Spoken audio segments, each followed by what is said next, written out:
Kanel. Kamusta siya ba? Kamusta Kanel? Kamusta ka din kabayan? Uy, kamusta si Junel? Kaila ka? Ha? Kay Junel. Oo, si Junior. Kamusta sa Shopee? Kay Kay murag Junel. naglimang na siya. Pataba ka na. Ayan guys, sabayan nyo ako sa video na ito. So yung nakita nyo pala, yung mga kasama ko dati sa Qatar, nag-cross country kami galing Qatar, no? So ayun, nagkita-kita kami sa simbahan ng mga ka-work ko yun siya dati sa KFC at saka sa Hardee's.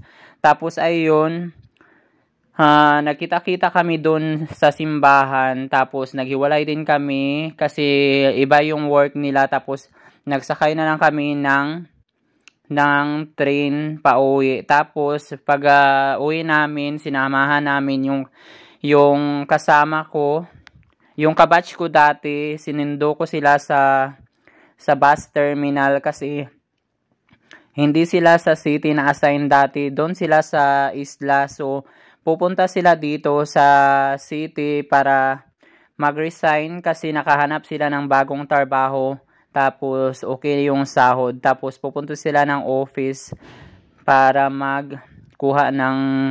magpa-cancel ng work permit. So, ayan, nandito na po kami sa Dubic niyan.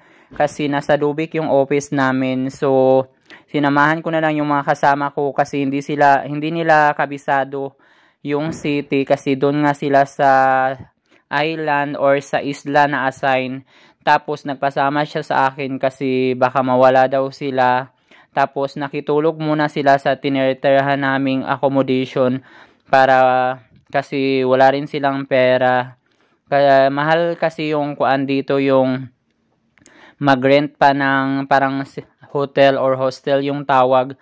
Mga 50 to 80 po yung isang gabi lang. So, para makatipid sila kasi wala nga pa silang pera kasi pinapadala sa mga anak nila at pamilyado din, mahirap din yung buhay. Kaya nagstay na lang muna siya sa accommodation namin ng isang gabi. Tapos iyon, pumunta kami ng umaga doon sa opisina.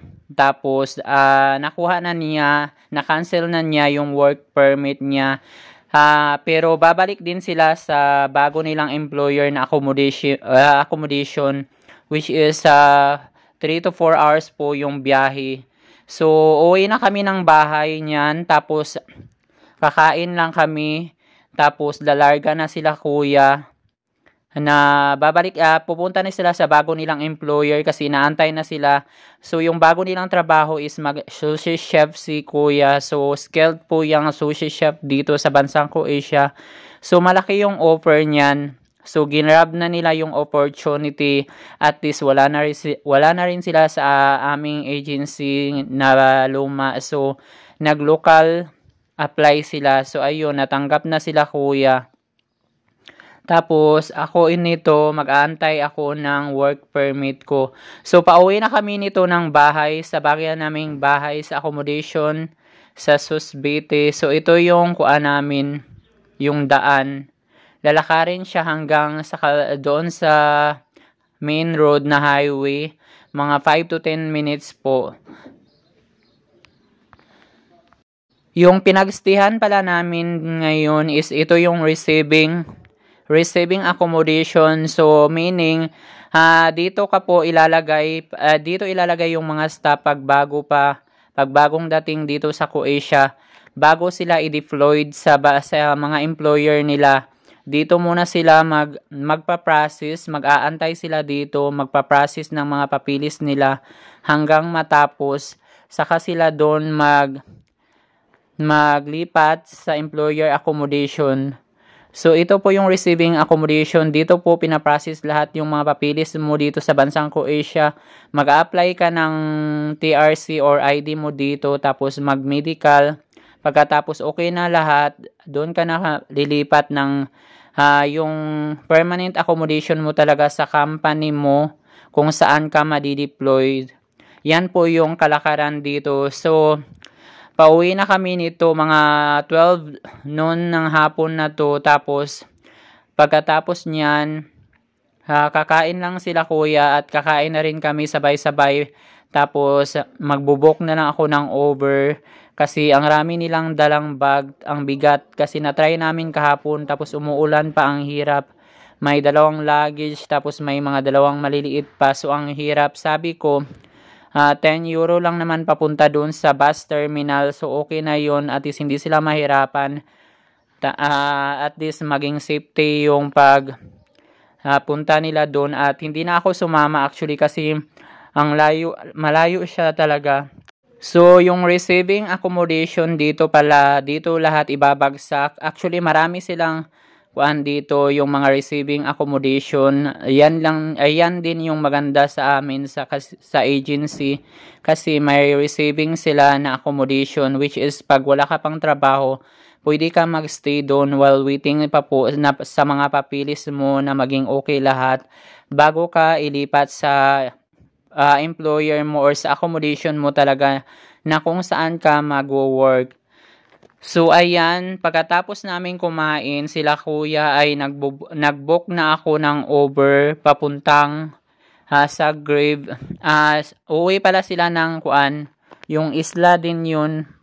3 to 4 hours yung biyahe, pero hindi ko na alam kasi nakalimutan ko na kung ano yung tama ng sinabi ni kuya. Basta yung trabaho nila ngayon ay sila yung pioneering or magbubukas ng sushi. Sushi daw yun na sa isa-isang mall. So maganda na rin yun. At least okay rin yung sahod nila. Tapos skilled kasi yun si kuya. Yun talaga yung trabaho niya dati. Sushi chef sa Qatar siguro si kuya. Tapos ayun, nakauwi na sila ngayon. Nagbabiyahe na sila papuntang isla. Naging okay na ang lahat. Tapos ito na yun, pauwi na kami niya ng bahay. Si kuya ayan, may nakuha na niya yung cancellation papers niya sa luma niyang employer or agency. Yung mga kasama ko dito sa receiving accommodation, halo-halo na pala dito, no? May mga Indian, Filipino, tapos Nepal. So ito yung receiving accommodation kung saan dito kami mag-aantay while waiting na aming mga papers na maging okay. Tapos ayun, mag-aantay kami. Tapos yung iba sa ina, sa Spar, yun. Iba-iba din yung trabaho namin na papasukan. So maghiwalay din kami ng bago naming accommodation soon. Kasi hindi naman kami magkatrabaho talaga. So iba-iba yung trabaho namin. Tapos malilipat kami sa mga employer accommodation namin kung saan kami magtatrabaho soon. So yan lang po yung update muna sa ating buhay OFW dito sa bansang Croatia. So ayan, mag-share pa po tayo ng mga karanasan natin dito. So abangan nyo ang video pa natin. So pa-subscribe na lang tayo sa ating channel. Abangan ang mga kaganapan pa sa aming buhay dito sa bansang Croatia. Ito yung Pinalaya. Pinalayas na po kami. Tapos ayan, 3 weeks na. 3 weeks na natin.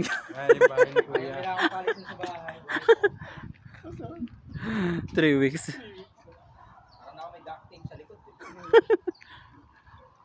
Ingat sa biyahe.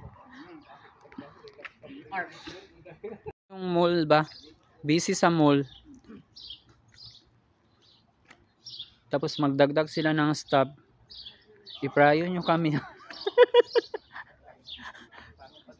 Gusto ko doon kasi may mga scrap ng salmon.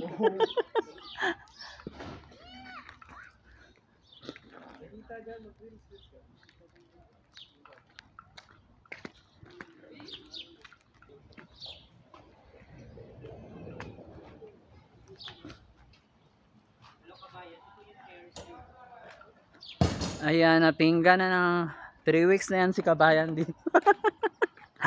3 weeks na natingga.